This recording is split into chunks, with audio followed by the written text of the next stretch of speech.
Warm welcome. My name is Kevin. I wouldn't call myself the perfect father, but I'm definitely not the kind who lets his 16-year-old daughter go to a nightclub without a healthy dose of paranoia in his eyes. I've seen too much in my life and buried too many people. So when Rachel, my girl, put on her shiny jeans headphones and those lips that glowed like a doll's, I just nodded, walked her to the gate and got in the car. No unnecessary questions. I just followed. When you spend nearly 20 years in special ops, then another 10 in private security, and later consult for people whose private jets are smaller than their egos, you begin to sense trouble before it even shows up. It's not a sixth sense. It's a built-in bullshit detector, and it went off the moment I saw that gray Dodge parked a block from the house. Tinted windows, engine off, but the driver inside changed location twice. First near the house, then across the street closer to the park, and again nearby when Rachel headed to the subway with her friends. Classic surveillance behavior, and definitely not because they enjoy the sound of giggling teenagers. I followed, keeping enough distance not to draw attention when the girls slipped into the club. I parked directly across the street. This part of the city was as dark as my grandmother's basement. But everything I needed to see was visible. The club's lighting spilled outside like an executioner's spotlight. Convenient time dragged 20 minutes 30. I was starting to get bored and wondering if I was getting old, seeing ghosts where there weren't any. But then the club door burst open and two goon-shade men dragged my daughter out, not just by the arms. They carried her like a sack of potatoes. God damn it. Rachel was shaking her head, trying to resist. But one of the bastards shoved his hand over her mouth, the other held her legs. My girl, in sequins and heels, screaming with her eyes. They hauled her toward that same gray car, the one that had been watching. I got out silently, no rush. Just thinking. I wore my old leather jacket, thick, soaked with sweat and smoke, in the pocket a knife, in my boot a folding knuckle duster. Not because I'm paranoid, because I'm realistic. When I approached the Dodge, one of them was opening the door, the other forcing Rachel inside. Two more were already in the car, a cheerful little party for against one teenage girl. Perfectly fair if you're a complete piece of shit. Hey, I said quietly. Silence. The one holding Rachel turned. Who the hell are you? Her father, the one you're holding? Let her go now and maybe you'll get to keep your teeth. He laughed. Mistake number one. The second one raised an eyebrow. Is this some kind of joke? Nope, I said, and hit first. The knuckle duster met his cheekbone with a satisfying crunch. In a blink, he was on the asphalt, coughing blood. The second guy reached into his jacket too late. My knife slid across his wrist tendon. Then it is got not lethal, just educational. Out now, I told the two inside. One sat frozen like he was glued to the seat. The other tried to jump out with a screech. You crazy old man. Old. I grabbed his hair, smashed my forehead into his nose, felt it crack like a dry branch. He screamed. I kicked him in the knee. He folded like laundry. One left. I circled the car and yanked him out. It's cool, man. We didn't know she was yours. He squealed, covering himself with his hands. It wasn't our idea. Someone just paid us to grab her. Who paid you? I don't know, just a job, snatch and deliver. Money was wired. Hope you've got enough fingers left to type that statement at the station. I said, then struck his wrist. He screamed, bones cracked like a dropped chicken wing. Rachel hugged me from behind. Dad. Show kitten. It's over. I put her in my car. Her hands were shaking, mine weren't. I was cold inside. Like ice. We drove in silence. She stared out the window. I focused on the road. Dad. Not now. We'll talk at home. We got there quickly. I locked every door, armed the alarm, pulled the blinds, then I poured myself some whiskey. She stood by the wall like it might bite her. Dad. Sit down, I said, and listen carefully. She sat. I looked into her eyes. Same girl who once screamed she wanted to be an astronaut. Same eyes, just different now. They were watching you. I saw the car. I saw them grab you. So hear me and remember, from now on, nowhere alone. No clubs, no girlfriends' houses. No grocery trips. You go. I go. Got it. But Dad got it. She nodded, eyes wet. I'm not crazy. I'm not a control freak. I just know what people are capable of. You've got protection now. I'll handle it. New phone, perimeter cameras. I'll find everyone behind this. You killed them. I smirked, took a sip. No kitten. I just made sure they now have a permanent phobia of the word nightclub. She was silent, then suddenly burst into tears and threw herself at me. Thank you, Dad.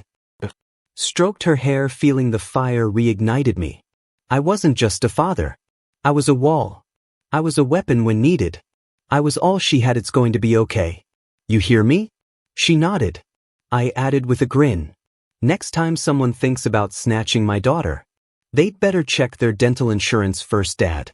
You're scary. I'm not scary. Life is I just play it better than most. The night was damn quiet. The kind of silence that only shows up before a storm or after a massacre in my case. It was the before part. The house slept. Rachel in her room under a heavy blanket, light on ever since the club. She hadn't slept in the dark. Olivia was in our bedroom, oddly calm. Too calm should have been a red flag in me. I didn't sleep nights like this. Don't allow it. I sat in a chair by the window, mug of strong coffee in hand, watching the snow outside shimmer like silver dust under the street lamp. Then I saw it, beams of headlights slowly sliding across the window. Time 3:11 a.m. Not visiting hours. Not living without a weapon hours either. I set the mug on the sill and stood up. Kevin. Olivia's sleepy voice called from the bedroom. Go back to sleep, darling. Just checking if I locked the door. I said it gently, almost sweetly, like a man of faith closing his eyes before the execution. But inside bells were ringing. The sixth sense was screaming bloody murder. I was already at the door when the first blow tore it off its hinges. Surprise, motherfucker, someone behind a mask screamed, barking into the house like he was competing for the most spectacular suicide award. I met him with the stock of my hunting shotgun, caught him square in the jaw. The sound was like someone smashing a chicken skeleton against a brick wall. He hit the floor squealing like a beaten pig. Welcome to hell, I muttered, and moved on to the next. 3 of them stormed into the hallway. One carried a metal rod, 2 head knives. Serious guys, the kind who don't realize they just walked into the wrong house. Boys, you clearly got the wrong address. This ain't welcome home. This is exit through the teeth. Shut it, old man. Where's the girl? Barked the one in the middle, lunging at me. I stepped aside, grabbed the nearest chair, and smashed it into his knee. His kneecap cracked like a walnut. He screamed and collapsed. I jumped on top of him and started pounding his face until the bones under his skin turned into a bloody. Still that he taught me not to tolerate rudeness. I growled the second one, charge from the left. He thought his turn would be more fun.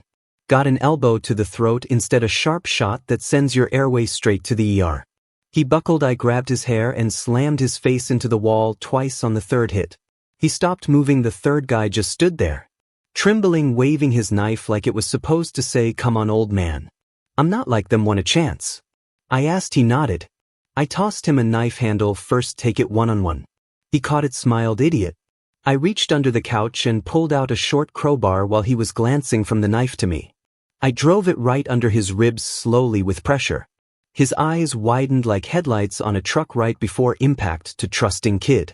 The world would have chewed you up even without my help. He dropped like a sack of rotten potatoes.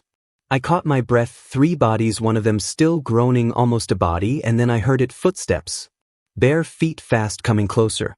Olivia in a nightgown. Her face should have shown panic. It didn't. Olivia, get back, not the time for a midnight stroll. Where's Rachel? She screamed. In her room, locked. Everything's under control. Then I need to. She hesitated. I'll help.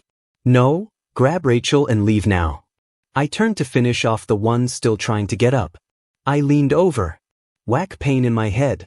A loud ringing. The world suddenly turned into an old movie, black and white, torn at the edges with a horrible soundtrack.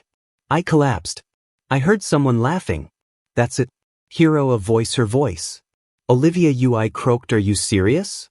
What, you thought I was just going to keep tolerating you living with a paranoid ex-soldier and his God complex? She was laughing. As 6 more burst into the room. Find him. He's harmless. She snapped. Mom, screamed Rachel. Mom? What are you doing, Dad? Dayawad? I heard her voice through cotton. They beat me, tied me. 1 kicked me in the ribs, another stepped on my hand, a third on my face.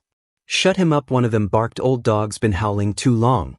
Where's the girl? Someone else asked. In the bedroom, second door on the right. Olivia replied calmly. Kill yourself. Olivia, I croaked, while there's still a shred of dignity left in you. She walked up and leaned down. I've got something better, freedom. You're just a bag of delusions and old scars. I didn't answer because at that moment they dragged me outside. They tied a rope to my ankles, the other end to a pickup truck, where to someone asked. Let's take him for a spin, bit of fresh air, another one laughed. They started the engine, the truck jerked forward. They dragged me over snow, ice, gravel. Every second felt like a spine-shattering. Blood filled my eyes. I felt tendons tearing skin, scraping down to raw flesh. But I wasn't empty. I had a knife small, sewn into the lining of my pants for emergencies like this. I twisted like a worm, fingers grabbing the handle, pulled it free. Started sawing the rope. The pain was hellish. But surrendering would have been worse. The rope gave 1 second, another sharp jerk, snap, it broke. I fell down into a ravine, deep, cold, like God's frozen asshole. He's gone. Someone shouted. Smash the pulp meat soup. Let's go, said another. Old man's done. They drove off and I clung to a ledge, shaking, gripping stone, my fingers raw and bleeding. Bastard, I rassed, you buried me, but I haven't given my final word. My name was Kevin. I didn't know if I was alive or just not dead yet. It was cold. It hurt, it stank, my fingers trembled, my palms bled, my eyes were fogged. I hung over the abyss for 5, maybe 10 minutes or a lifetime, clinging to that ledge like it was the last illusion I had left, that maybe, just maybe, it wasn't over yet. I pulled myself up. The stone beneath me groaned but held. I spat into the ravine. The only gift I could give those bastards for the ride. Well, sons of bitches, I muttered, crawling out onto the ice. While you're out there celebrating my funeral, I'm already breathing down yours. I didn't know how far I walked. Every joint burned, my chest was on fire. My ribs danced some kind of death jig inside me. But I made it. I crawled, limped through snow and woods until I got back home. Roof was intact. Windows gone, front door wide open like a snake's jaw. And inside, silence. They were gone. Rachel. They took her and Olivia. I searched the whole house.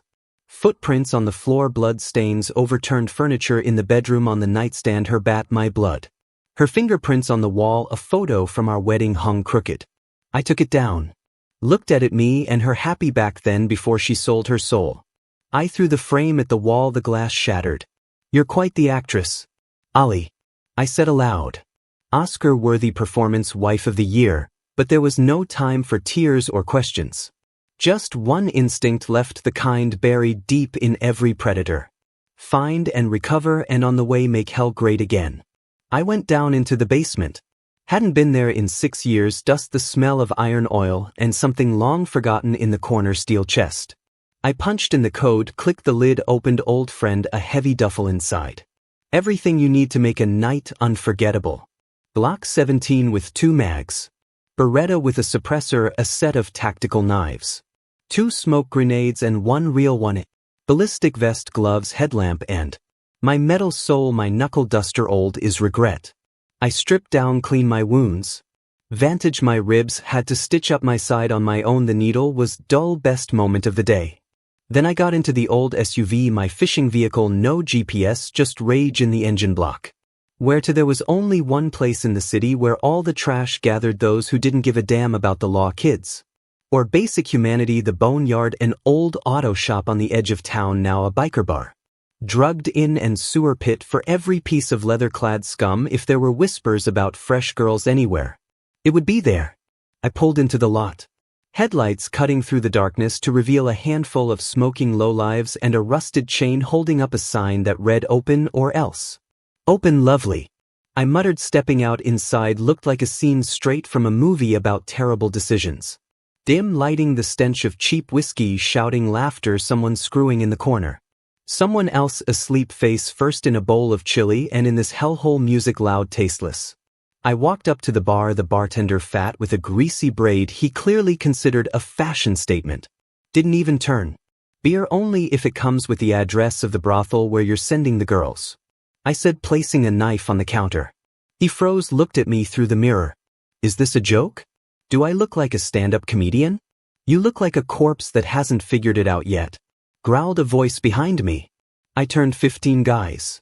Some holding beers, some holding chains, one even had a baseball bat. Must have been trending this season. I'm looking for the ones trafficking kids, I said. The scum who run that kind of business. You lot seem like a solid match. They laughed. Hey grandpa, you think this is a damn daycare? One of them barked. I think it's a crematorium, I replied, and broke the bartender's arm over the counter. Snap, scream, blood splattered. Fuck, shootout, someone yelled, but they were wrong. This wasn't a shootout. It was an execution, the first one a shot in the leg, then the shoulder, the second got a knife to the eye. The third caught a rifle. But to the temple, his body crashed into the bar, the fourth whipped out a chain. I grabbed it, wrapped it around his neck, and slammed his head into the floor twice. He didn't get up. Boys, get him, someone shouted from behind. I ducked. A bullet whistled past my ear, screens erupted, tables flipped. I used them for cover. Shot. Pause, smoke or non-panic shit. Where is he? He disappeared. Just here. I leapt from behind the bar, grabbed a bottle, and smashed it over the nearest guy's head as he collapsed. I shot the next one, bullet to the groin. He didn't even scream. Just made a sound like hell's door creaking open. One lunged at me with a baseball bat. I dodged, twisted his arm, and shoved the bat into his mouth. Suits you, brother, kind of like a toothbrush, just more masculine. He gurgled and dropped. Bodies littered the place. Some crawling, some begging. One of them, still kicking, tried to get up. I walked over and stood above him. Last chance, brother, the address. Where's the brothel? He spat at my feet. I stomped on his knee. It crunched. I'm very patient. But only as long as you've got bones left to break. But he screamed. La Sombra. Lexington Old Casino. It's a brothel now.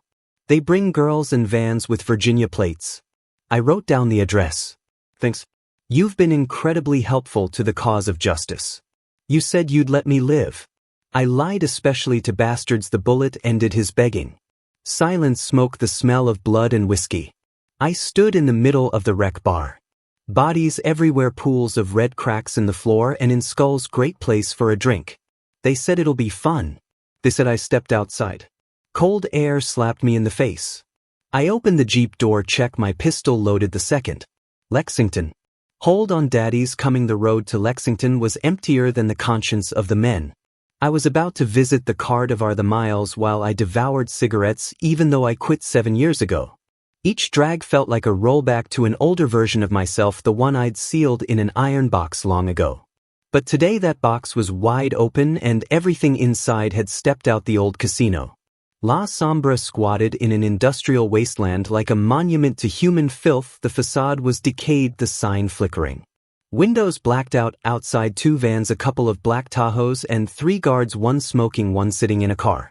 One picking his nose. Situational awareness was beneath the floorboards. Perfect. I killed the engine 2 blocks out and walked the rest of the way. Smooth, silent like a shadow. The first one, knife to the carotid, didn't even realize he was dead. The second, I pressed a suppressed Beretta into his ear and pulled the trigger. Quiet, a snowfall. One left. Payment. I called. He turned. That was his final act. Bullet to the forehead. End of scene. I wiped the knife on his vest and headed to the door. The lock was electronic, but it had an inside release button. I pressed the dead man's hand to the scanner. Click. Door opened like a sick version of Welcome Hero. This is hell. Inside, a hallway. Dim light, the stench of deodorant and despair. 2 men playing cards near the end. One saw me and stood. Who the fuck are you? Orderly, I replied, and shot them both in the knees. Screams. Panic. I walked past them like they weren't worth the bullet. The main hall was decorated with flare marble floors. Red sofas. A bar behind it stood a fat guy with a chain around his neck like Cerberus on a smoke break. You lost, old man. This is a private place. Yeah, I'm looking for my daughter. Hand her over with an apology. And maybe someone here makes it the dinner, you son of a. He reached under the counter. I shot his wrist. The bullet shattered it. I asked nicely. He screamed and collapsed. I walked past him, down the corridor, past rooms. Behind the doors, moans, girls' voices. Somewhere crying, somewhere music, somewhere laughter. This wasn't heaven. But I was definitely in its waiting room with fire in my hands. First guards inside. I found near the elevator 2 in suits. One armed. I threw a smoke grenade while they coughed. I flanked, left, circled, came up behind them. Where is he? I heard. Who the hell is this psycho? I stepped out from behind a pillar. Me, nice to meet you. The Glock did its job. One in the shoulder, one in the temple. I kept walking. Second floor, glass door with a keypad. I kicked it in. Inside, 3 more, one in a suit holding a tablet. 2 armed. I tackled the first, broke his arm, shot him in the knee. Second, knife to the gut. Third, tried to run. Didn't make it. Where's the boss? I asked the guy with the tablet, now squealing like a pig upstairs. This elevator needs a code. It's 4566. Good boy. You get to live for now. I took the elevator. It carried me to the door behind which the man pulling all the strings was sitting. The nameplate read, "Hey, Mir." Although I kicked the door and he was sitting at his desk stroking his beard. Dressed in a suit worth a couple grand and wearing the kind of face that said none of this concerns me. Kevin. I assume you're Kevin. You assume. Don't strain your brain. You might still need it then again. I raised the gun to his face.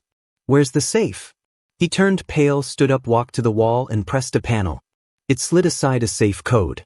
1975. The safe opened. Inside cash, hundreds, bundles, stacks. Take it out. The bag's right there. Fill it with trembling hands. He started shoveling the money into the bag. I watched your tip, scumbag, for poisoning children and selling them like meat. It's not me. It's just business. Wrong answer. The bag was full. I took it, then grabbed him by the collar and dragged him downstairs. He wheezed and stumbled but walked. He knew if he stopped he'd die. Where are we going? To the cells? I want you to apologize in person. We reached the basement level. The cells, filthy metallic, behind the doors. Girls, dirty, exhausted. Empty eyes. I threw him at the first door. Open it. He shook, entered a coat. The door creaked open. There was Rachel lying on the floor, unconscious, a bruise on her cheek, a needle mark on her arm. What did you do to her? I growled. I didn't touch her. I swear. We were just preparing.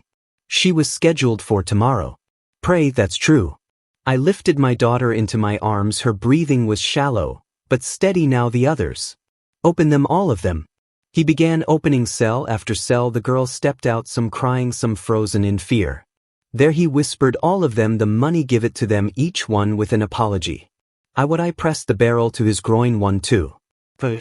He started handing out the cash. The girls watched in disbelief, then grabbed it, some hugging the money to their chests. I'm sorry. I was a fool. I'm sorry. I smirked. Now for the final act. He turned. I shot him. The bullet tore through his crotch. He screamed like a gutted boar. I pulled out a bat, the same one he probably once used to discipline the girls. Hope you enjoyed chewing on wood, I said, and ran the bat down his throat with a crunch. He gurgled, twitched, and went still. Kevin, one of the girls whispered, it's going to be all right. The money is yours, and this was the last monster. I walked out carrying Rachel in my arms. The girls watched me go. Some wept, some smiled. For the first time in God knows how long, I placed Rachel in the car and started the engine. Hold on, kitten, just a little more. 2 hours later. I was at the right house. An old manor on the door, a plaque, Dr. Marcus Hale. I knocked. A man in a bathrobe opened, his eyes tired, but kind. Jesus, Kevin Marcus. I need your help. He looked at Rachel, his face darkened. Get inside now. I'll handle everything. I stepped in, laid my daughter on the couch. It's gonna be okay, sweetheart. I whispered, Daddy's here. I returned home at sunset. This guy was blood red, as if nature itself knew how much blood would be spilled today. The house stood alone like a fortress out of an old war film, only instead of stone walls, it had walls built of pain, nerves of steel, and memories that don't let you sleep. I opened the gate, parked the car, and headed straight for the hangar behind the house. Rachel was in good hands. Marcus wasn't just a medic. He was a brother in arms. I trusted him more than I ever trusted Olivia. To hell with her. I opened the hatch in the hangar floor. The creak of metal was like the sound of awakening. Beneath the hangar, an old fallout shelter built by my father, once a haven from the end of the world, now a battlefield. A labyrinth of tunnels, traps, and secret passages. I began the prep. First, mines, old school. Upgraded with pressure plates. I planted 6 along the trail from the gate to the house, buried in grass, invisible. Silencing, then boom, classic. Next, stakes hardened, scorched, with barbs hidden in a pit covered with planks and leaves. Anyone who falls in will be saying goodbye to their balls. Literally. Then bear traps, not the hunting kind, military grade, set to snap a leg clean off. I scattered them through the brush around the perimeter, and finally a live electric fence. Hooked to a generator. 25,000 volts, enough to make even an elephant reconsider its life choices. Up top, my old Remington with a scope. I checked the bolt, ran my hand over the stock. We were back together again. I rigged the house not to explode but to surprise. Traps in the doors, the steps, even the armchair by the fireplace. Sit down to stay forever. I even prepped tea and cookies for those who showed up without a head, and then they came. I spotted them a mile away. Roar headlights, dust a dozen vehicles, pickups. SUVs, a couple of Hummers rolling in like it was a wedding only instead of bouquets. They brought guns. I stepped onto the porch in a torn tank top holding a mug of coffee. Paretta on my hip, Remington on my back. The vehicle stopped. Out of the lead Tahoe stepped the man, tall. Close cropped hair, leather coat, a face like it had been stitched together by a drunk surgeon. A scar ran across one cheek. Nose, broken eyes, like someone who had tea with the devil and found common ground. He stepped forward. Kevin. He shouted. His voice was pure sandpaper. My name is Lester Fremont. You killed my brother. You piece of shit. He ran Lysambra and your wife Olivia. She's screwing me. That's right, Kevin. Your sweet, loyal Olivia. She came to me herself. Wanted in on the clan, wanted power, and you know what it takes to join. You give up something precious. She chose Rachel, her own daughter. I stared at him. My heart pounded like a wardrobe. His words slammed into my mind harder than bullets. You're lying. I muttered. Oh, I'm not. She wanted in, she wanted me, and you were just a washed-up soldier with a bad back and a boring life. Yesterday's trash. You think this is simple? Huh? Lester snarled. He was my blood and now you're my thirst. You crossed the line. I crossed the street. You crossed the line when you started screwing my wife. He laughed. Behind him dozens of armed scumbags, their laughter spread like wildfire. Kevin, she was magnificent. Even when she cried, she came to me on her own. She wanted power, strength, freedom. You were just a military pension in a flannel shirt, and to prove loyalty, she had to give up something real, her daughter. I whispered, gripping my mug tighter. Exactly. She offered her herself. Sell her, pander over, that was the deal, and you believed her. I scoffed. Fools. She changes sides every time the heat's on. Doesn't matter tonight. She burns with the rest of you. You think you're a hero. Lester took a step closer. 1 man against 30. I'm no hero. I'm a cork in evil's throat, and tonight you choke on me. He raised his hand. His crew tensed. Kill him. Leave the house. We can still use it. And then it began. The first guy walked the trail, calm. Smoking boom. He blew in half. His head sailed into the bushes like a soccer ball. Blood sprayed. Got hung from branches. The rest froze. What the hell? The second guy stepped back into a bear trap. Snap, scream, and his leg turned into crimson coleslaw. He fell, wailing, thrashing until the pain knocked him out. Kevin, you psycho, one of them yelled. You wanted a party. I shouted from above, so I brought fireworks. I fired. The Remington punched a hole through the third guy's chest. Clean shot. He flew back 3 meters, lungs spilling from his back. Panic screams. Bullets tore into the house, hammered the walls, shattered roof tiles. I responded. 5 shots for bodies, 1 in the gut, 1 in the face, 1 in the knee, then in the head. The last tried to duck behind a car. Too slow. The bullet found his eye. Everyone forward. Lester bellowed. Get to the house. He's not infinite and you're not fearless. I shouted back, just a certified idiot. One of them fell into the pit of stakes. First came the scream, then the crunch, then silence. The rest flanked around. But 2 more hit mines. One was blown to pieces. The other lost both legs and crawled, wailing, Mommy. I'm your daddy now, bitch. I muttered and put a bullet in the back of his head. 3 more came around from the flank. One had a grenade launcher. I'm gonna roast you, fucker. Go ahead. Try. I threw a knife straight into his neck. He gagged, dropped the grenade right at his own feet. Boom, fire, flesh. Smoke, the smell of barbecue from hell. Lester, your boys are toast. I shouted. Wanna send in some more, or maybe come play yourself? Kill him now. Lester was losing it. All of you go. I dropped another mine. Remote triggered. 8 bastards rushed the house. Click, boom, boom, boom.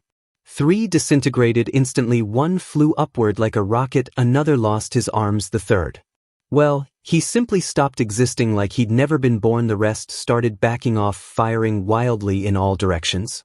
So how's that mighty clan of yours holding up? I shouted. Looks like mass suicide with a warm-up act. Kevin, Lester roared. I'll kill you myself. It in line. I'm already preheating the oven for your face. Another one jumped out from the side, knife in hand. I greeted him with the butt of my rifle. Teeth flew. He staggered. I grabbed his neck. Twisted snap. He dropped. I caught my breath. Around me bodies. Burning vehicles, screams, blood. Meet a battlefield. But I stood alive. Lester, I called out. This is just the beginning. Step inside and I'll give you a tour of hell. He was silent, but I knew he'd come. He had to. He couldn't resist. I slung the Remington from my shoulder, loaded a fresh Mac. Welcome to Kevin's house. Put on a helmet. Brains tend to fly. I stood at the entrance of the bunker when I heard their boots clattering on gravel and dirt. The last of Lester's army, till maybe a few more, the rest were scattered outside. Tangled in their own intestines, the air's tank of smoke, gunpowder, and fear. I switched into silent mode. Underground sound travels thick, muffled, but every footstep, every breath echoes like a war drum before an execution.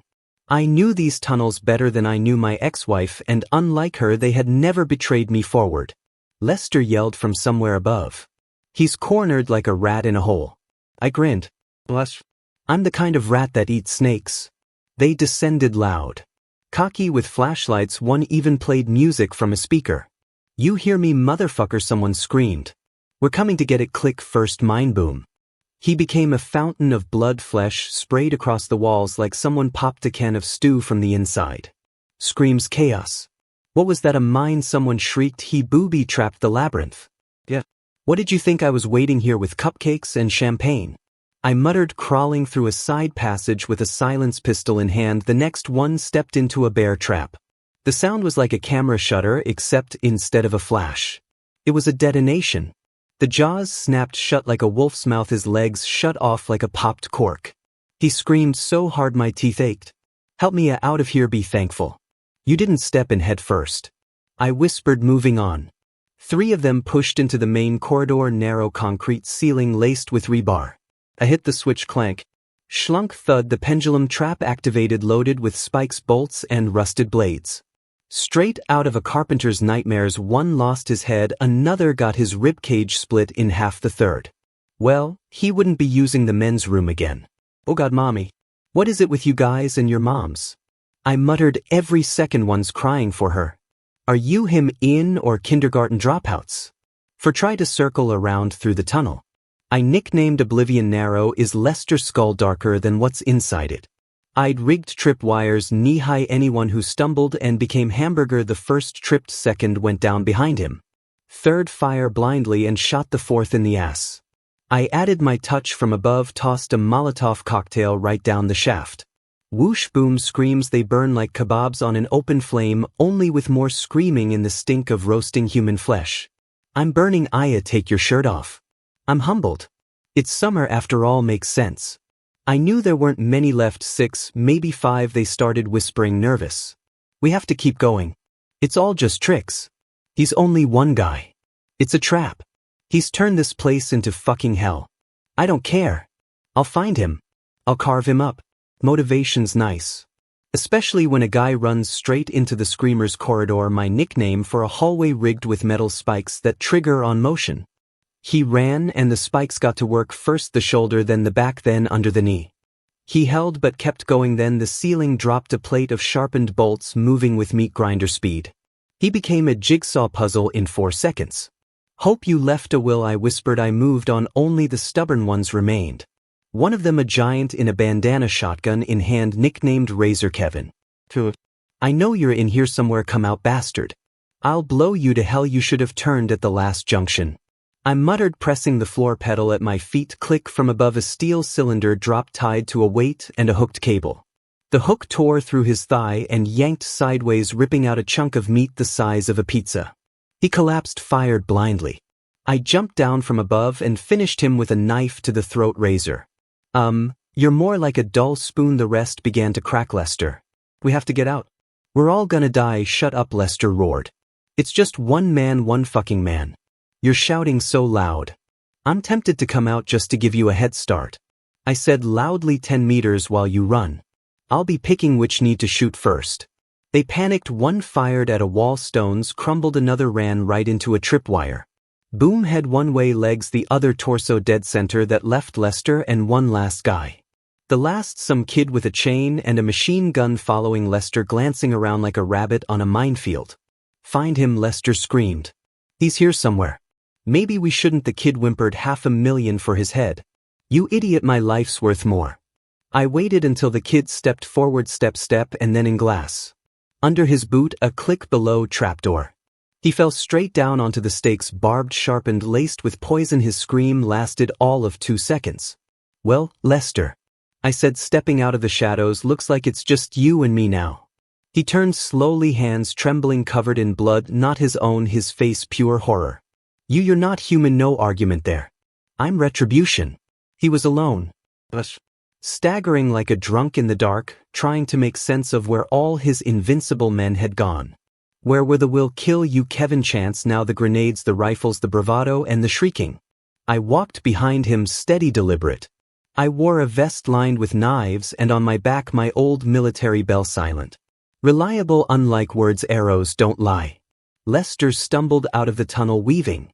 I gave him a head start. He headed toward the barn, an old crooked structure reeking of the past. I waited when he stepped inside. I crept up the slope, drew the bow, and knocked an arrow. Twibbed the arrow, punched through his shoulder, and pinned him to the inner door frame. A arc, motherfucker. He screamed, thrashing, second shot, right thigh. He dropped but hung there, swaying like a butchered hog on a hook. I stepped in slowly, calm, silent. Kevin, he rasped, you're insane.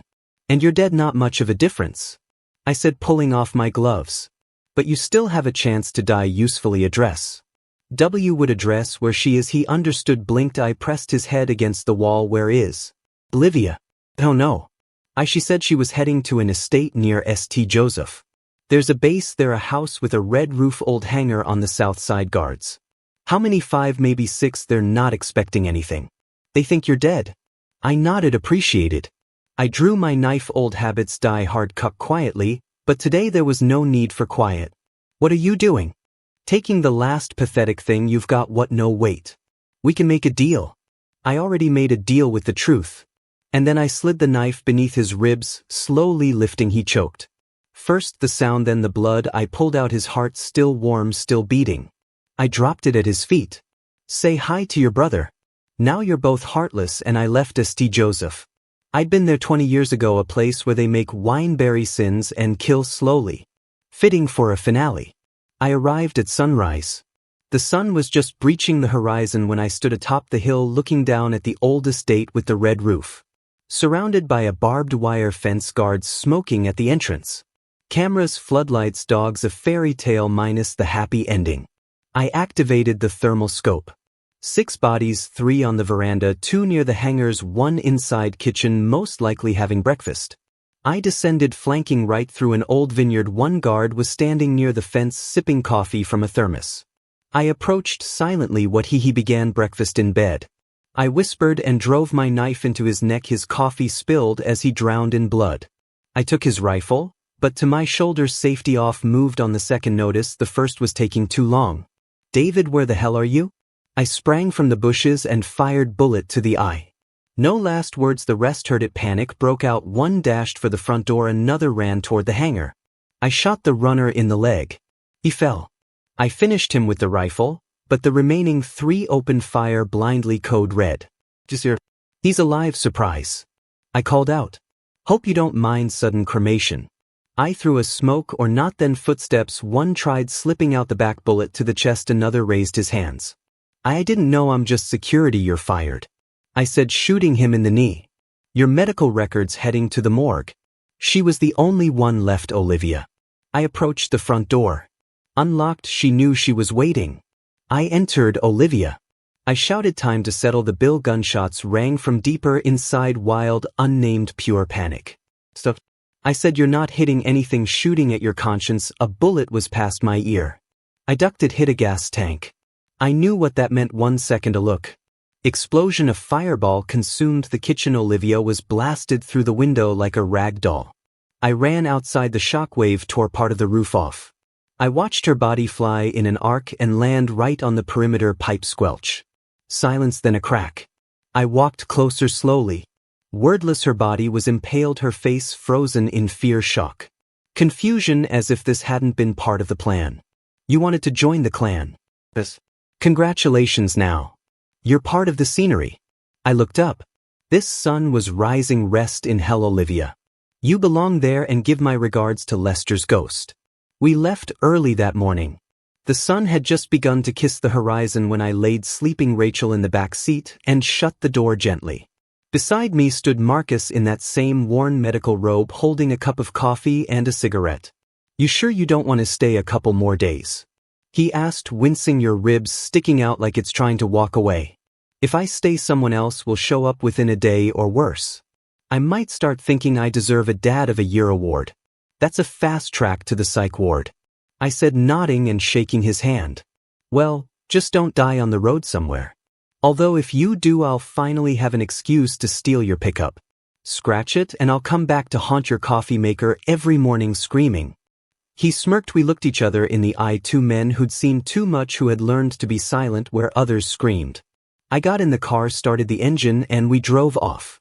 We drove for 2 days, slept in roadside motels, lived off fast food and fragments of memory. Rachel didn't say much, but I could see something awakening in her life, the real kind. After everything they did to her or tried to do, she held on. Damn it. She held on, and in her I saw myself, only stronger, cleaner. Dad, she said one night as we sat by a fire outside the city. I'm still scared. Sometimes I wake up and don't know where I am or who I am. That's normal. After what you've been through, even a rock would question what it's made of. What matters is you're not alone anymore. I tossed a branch into the flames, and if anyone tries again, I've got 3 answers ready: a knife, a bullet, and sarcasm. She smiled, faint but genuine. What about you? Does it still hurt? My ribs ache like an old mistress. My back feels like there's a hung-over hedgehog living in it. But it beats being dead, and I got real close a few times. She went quiet, then softly said, "Thanks for not leaving me." I nodded. I'm your dad. That's like a subscription. You can't cancel. Only unlike Netflix. This one always comes with blood, drama, and the rare happy ending. We settled up north, bought a house through an old contact. Small wooden, deep in the woods with a lake 10 minutes away on foot. The house was old but sturdy like me, with a porch made for sipping coffee and cursing at squirrels. We need a name for the house.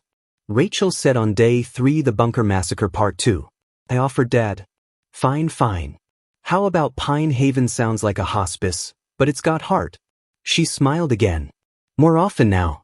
I fixed the roof, set up a generator, restored the fireplace. Turned the basement into a small shooting range.